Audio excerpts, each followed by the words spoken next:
Blok Serantau Afrika Barat pada Sabtu berkata ia akan menarik semula sekatan ke atas Niger kerana dalam usaha mencari strategi baharu untuk menghalang tiga negara yang dipimpin junta.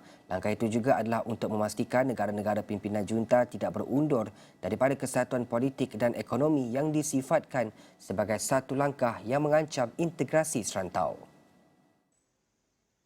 Pemimpin-pemimpin Komuniti Ekonomi Negara Afrika Barat ECOWAS dalam satu pertemuan berbincang perihal menangani krisis politik di wilayah yang dilanda rampasan kuasa yang semakin mendalam pada Januari dengan Niger, Burkina Faso dan Mali.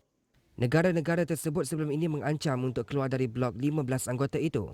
Selepas perbincangan tertutup, ECOWAS berkata ia telah memutuskan untuk menarik semula sekatan ke atas Niger. Ini termasuk penutupan sempadan, pembukuan aset bank pusat dan negara dan pergantungan urus niaga komersial berkuat kuasa serta-merta.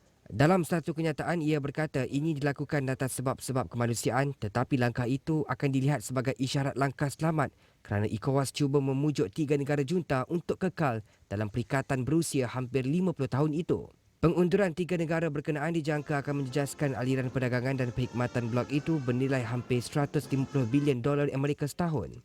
Pada masa sama, ECOWAS menggesa negara-negara untuk mempertimbangkan semula keputusan pengunduran memandangkan faedah yang dinikmati oleh negara anggota ECOWAS dan rakyat mereka. Bagaimanapun, Presiden Suruhanjaya ECOWAS Omar Toure berkata beberapa sekatan yang disasarkan dan sekatan politik kekal untuk Niger tanpa memberikan butiran terperinci.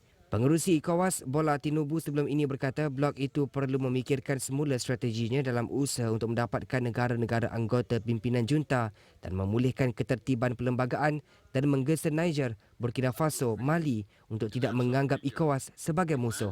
ECOWAS menutup sempadan dan mengenakan langkah sekatan ke atas Niger tahun lalu selepas tentera menahan Presiden Mohamed Bazoum pada 26 Julai dan menubuhkan kerajaan peralihan.